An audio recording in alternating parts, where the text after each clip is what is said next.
Oui, merci beaucoup, Monsieur le Président. Au risque de redite, je soulignerai que dans un contexte préoccupant où l'on enregistre un taux d'abstention record et une défiance accrue à l'égard de la classe politique, nous portons une responsabilité considérable de redonner du sens à la vie publique, de garantir la transparence et la moralisation de la vie politique, avec des preuves quotidiennes d'un fonctionnement plus horizontal et d'un mode de décision moins autoritaire. Mais l'enjeu réel, vous le savez tous, et vous l'avez souligné à l'instant, c'est de redonner une place aux concitoyens dans l'institution, pas seulement quand arrive le jour de l'élection, tous les 6 ou 7 ans. Interrogeons vraiment le fonctionnement de notre institution. Quelle forme de participation citoyenne? Quelle possibilité réelle, effective d'interpellation? Quelle légitimité donnée par l'institution à cette parole citoyenne? Quelle place pour la jeunesse? Cette crise de la représentation réveille la nécessité de repenser l'exercice de la démocratie et ce règlement intérieur doit porter de nouvelles ambitions. Oui, le règlement intérieur, Monsieur le Président, peut être un vrai levier de démocratie s'il dépasse les simples recommandations du Code général des collectivités territoriales, comme c'est le cas actuellement. Plus d'ambition en matière de transparence. À ce titre, l'ouverture de la commission permanente au public est devenue aujourd'hui nécessaire. Nos concitoyens doivent pouvoir connaître les engagements financiers de la région et ceux-ci doivent pouvoir être débattus. Plus d'ambition également sur la moralisation de la vie publique, avec l'application dans les faits de ce fameux article que vous évoquiez à l'instant, Monsieur le Président, sur la modulation des indemnités en cas d'absence injustifiée. Cet article 77, cher aux écologistes qui ont toujours manifesté leur opposition au cumul des mandats, à l'origine de trop nombreuses absences dans les instances. Pourquoi ne pas y ajouter les absences dans toutes les instances où sont censés siéger les conseillers régionaux, comme les lycées par exemple, dont certains n'ont pas vu un seul élu régional durant tout le mandat précédent? Plus d'ambition démocratique, vous l'avez dit, c'est l'ambition numéro 1 de Néo-Terra, dont vous avez tant vanté la qualité pendant votre campagne électorale, Monsieur le Président. Une ambition en partie rédigée par le groupe écologiste et citoyen de l'époque, qui s'appuyait sur les recommandations du rapport Acclimatera. Rapport Acclimatera qui consacre 2 chapitres. Vous y avez participé, mais vous rigolez là. On n'a pas participé à l'écriture de Néo-Terra. Vous avez participé, ah bon, mais vous rigolez, madame. Vous rigolez, madame. On n'a pas participé à l'écriture de Néo-Terra. Qui a pris l'initiative? Non, je ne vous parle pas d'initiative, je vous demande qui a rédigé cette première édition. C'est pas vous qui avez rédigé, hein? Qui a participé à la rédaction? Ouais. Est-ce que je peux terminer ou est-ce que vous m'empêchez de parler? Vous changez pas, hein? Vous changez pas. Hein?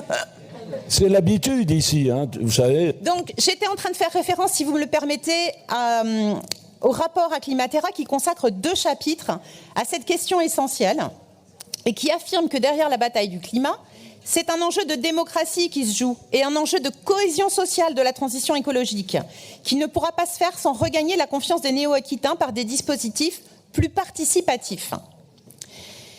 Faire participer le citoyen à la prise de décision, notamment en élargissant les consultations des usagers. C'est dans Néo-Terra, c'est le dernier chapitre de l'ambition 1. La participation citoyenne est aussi et avant tout une source d'enrichissement du débat public. Et notre institution ne peut se passer de cette plus-value pour faire évoluer et évaluer les politiques publiques et pour lutter contre l'abstention, notamment de la jeunesse. Il serait en effet illusoire de penser que l'abstention traduit un déficit d'engagement, bien au contraire. La mobilisation des citoyens est en permanente évolution, avec un foisonnement d'initiatives citoyennes sur le territoire. 1/4 de la population régionale de plus de 15 ans est engagée dans une activité bénévole au sein d'une association. Commençons par accorder de l'intérêt aux initiatives des jeunes, et pas seulement des start-up, aux interpellations des jeunes générations sur les grandes orientations déterminantes pour leur avenir. Pourquoi ne pas installer un conseil régional des jeunes, comme c'est le cas dans d'autres régions? Ou à minima un droit d'interpellation de la jeunesse, comme nous l'avions proposé en 2019 dans le prolongement de la conférence territoriale de la jeunesse. Intégrons au règlement intérieur, au-delà du droit d'interpellation citoyen dont on parlait tout à l'heure. 4 minutes. Oui, mais je vous rappelle que je n'ai pas parlé pendant 4 minutes. Si, donc, 4 minutes 32. Non, je n'étais pas la seule à parler pendant ces 4 minutes. Donc, ce droit d'interpellation citoyenne auquel nous oblige le CGCT, nous proposerons que ce droit concerne tous les citoyens de 15 ans et plus, pas seulement sous condition d'inscription sur les listes électorales, au-delà des 70 000 signatures, comme c'est le cas actuellement. Osons mettre en place une convention citoyenne régionale. C'est la motion que vous présentera tout à l'heure Nicolas Thierry et que vous aurez la fierté de pouvoir voter à l'unanimité. Pour que les engagements portés par Néoterra deviennent réalité dans le fonctionnement de notre institution, à minima pour la première ambition, vous pourrez compter sur l'investissement du groupe écologiste solidaire et citoyen du Conseil régional, à la condition d'être partie prenante du choix de calendrier des réunions, à la condition que l'ambition dépasse le je vous rappelle qu'il y a un exécutif et un président, donc la fois prochaine, vous allez peut-être devenir majoritaire. Demandez pas des choses... Sans parler de l'avenir, je suis en train de parler du passé. Je constate simplement qu'il y avait deux représentants par groupe. Madame, vous avez largement dépassé maintenant votre temps de parole.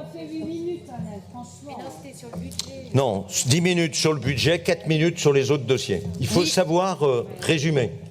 D'accord. Eh bien, écoutez, je vais quand même me permettre de conclure, si vous le permettez. Donc, nous participerons, comme je le disais, et nous nous investirons dans ce groupe de travail, à la condition qu'il ne s'agisse pas d'un simple dépoussiérage du règlement intérieur actuel, comme c'était le cas en 2016, et à condition, bien sûr, qu'il s'agisse de vraies réunions de concertation et non d'information, pour montrer le renoncement définitif à la verticalité autoritaire. Je vous remercie, Monsieur le Président. Et moi, je vous remercie de l'élégance de votre propos.